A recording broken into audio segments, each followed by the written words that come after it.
नमस्कार, मैं रोशनी Khanduri, JP world TV देख रहे हैं आप। और इस वक्त देहरादून की एक जगह पर मैं हूं जहां पर कि आप मेरे पीछे देख सकते हैं कि बेरोजगार संघ के काफ़ी लोग यहां पर मौजूद हैं और मेरे साथ में बेरोजगार संघ के अध्यक्ष बॉबी पंवार जी भी हैं। उत्तराखंड की अगर बात की जाए तो उत्तराखंड घोटालों का प्रदेश बन करके रह गया है। लगातार नए नए घोटाले सामने आ रहे हैं और लगता है आने वाले समय में और भी बड़े खुलासे हो सकते हैं। यूकेएसएससी की बात की जाए या फिर सचिवालय में बैकडोर एंट्री, और अब एक नया मामला भी निकल करके सामने आ रहा है जिसमें असिस्टेंट जो प्रोफेसर हैं उसको लेकर के भी काफ़ी बातें सामने आ रही है। तो आप अभी इतनी सारी भर्तियों में धांधलेबाजियां हो रही हैं, तो क्या कहेंगे कि क्या कुछ जांचें चल रही है, कितना आप उससे संतुष्ट हैं?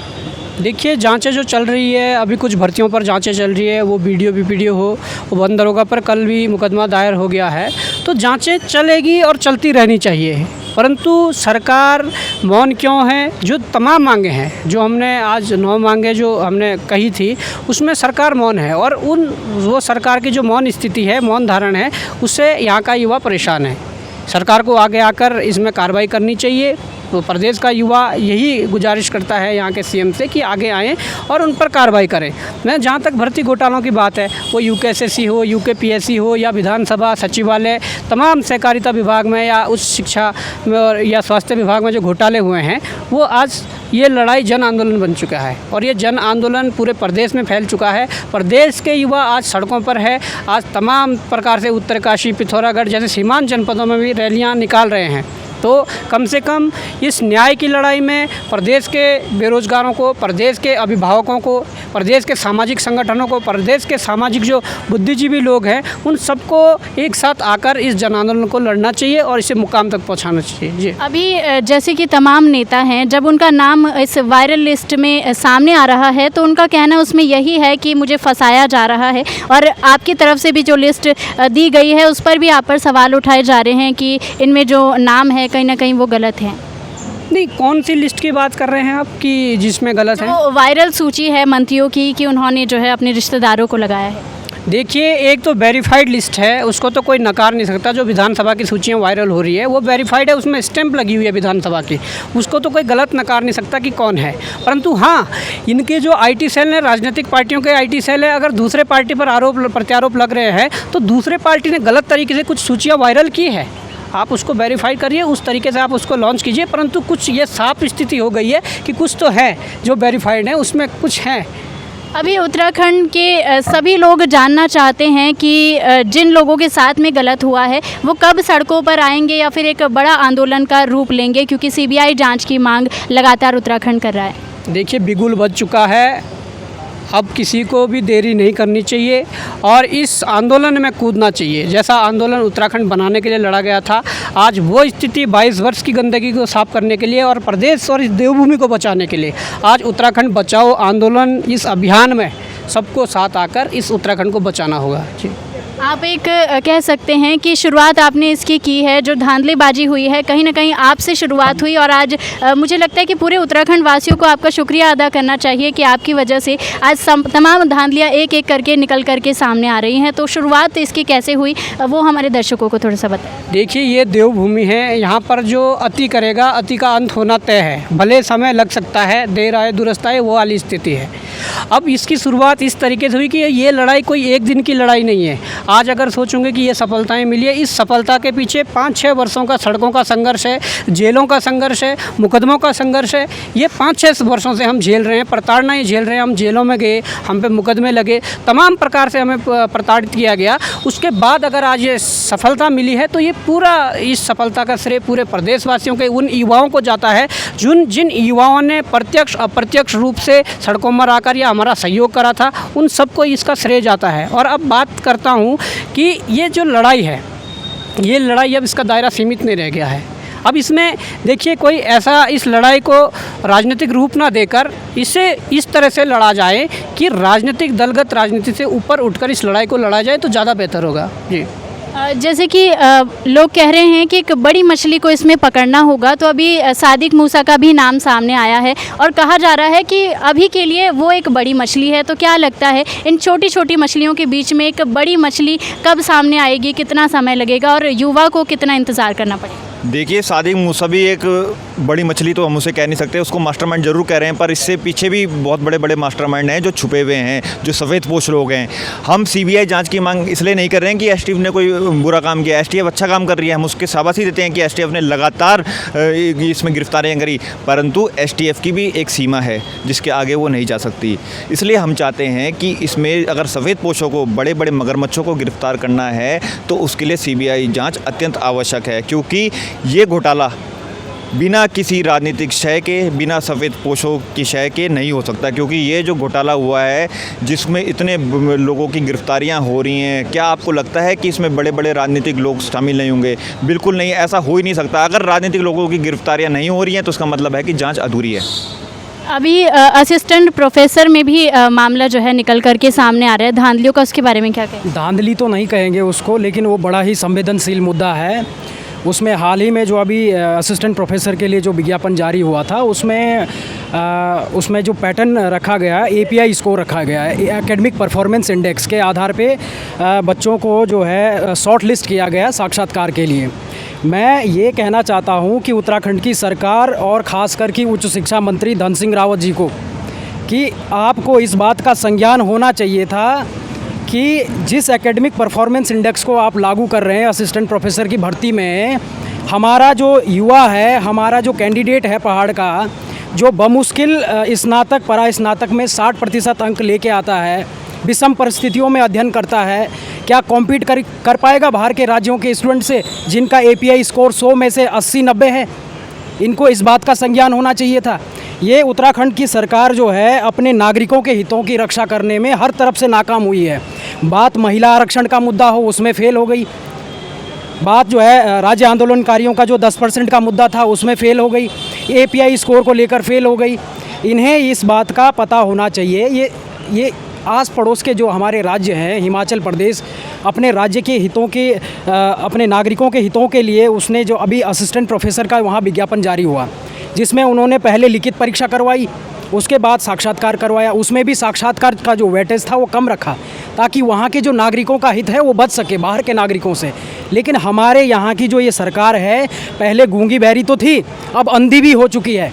इन्हें अपने जो पैटर्न, अपने विभाग की ही जानकारी नहीं है, अपने ही विषय की जानकारी नहीं है। इन्हें यही पता नहीं है कि अपने नागरिकों को कैसे फ़ायदा पहुँचाया जाए।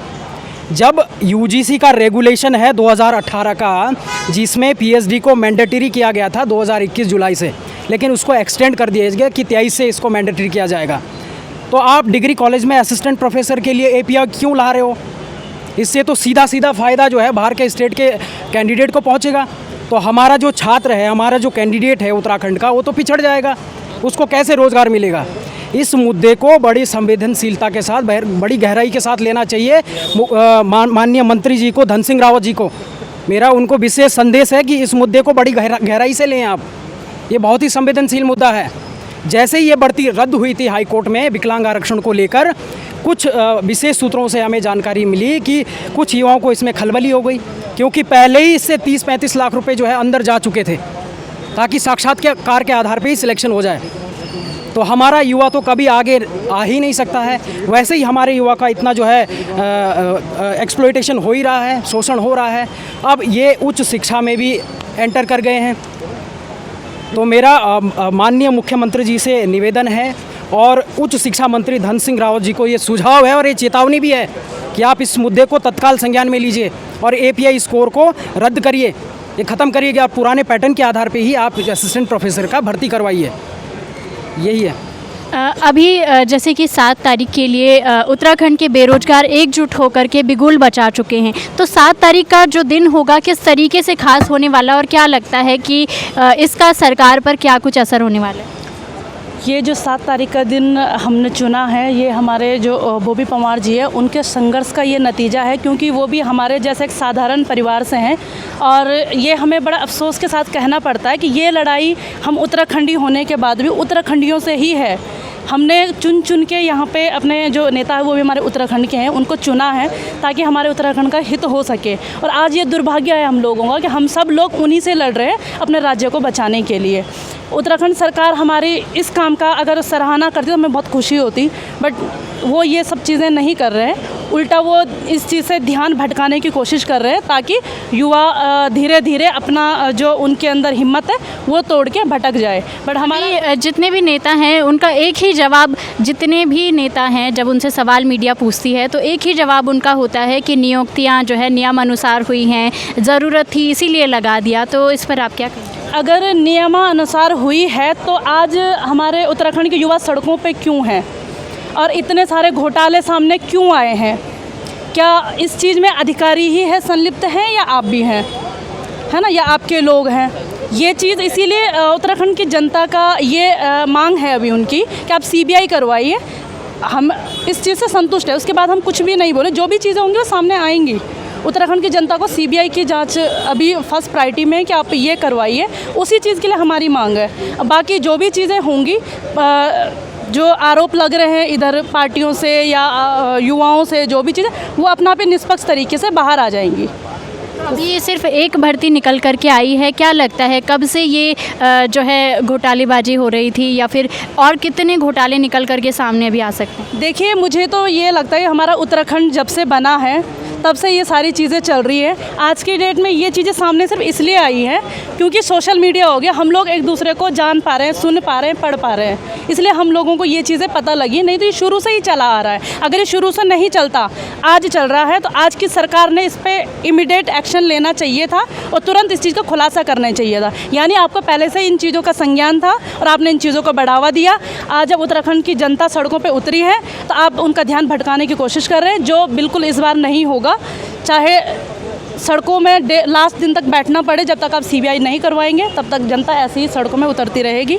और अभी आप ये भी देखिए कि उत्तराखंड की आधा जनता आएगी, क्योंकि पहाड़ों में समस्याएं हैं, सड़कों की समस्याएं हैं, बेरोजगार इतने बैठे हैं, किसी के पास गाड़ियों का किराया नहीं है, किसी के पास सपोर्ट सबका है। अभी उत्तराखंड के 80% युवा ऐसे हैं जो इस चीज़ में साथ हैं। 20% वो हैं जो आपके गिरोह में आ चुके हैं, जो पढ़ना नहीं चाहते हैं, मेहनत नहीं करना चाहते, वो ये चाहते हैं कि पैसे देके हम नियुक्त हो। वो 20% उस गिरोह में है। यहाँ पर वो आम नागरिक है उत्तराखंड का, जो उत्तराखंड से प्यार करता है और उत्तराखंड को बचाना चाहता है।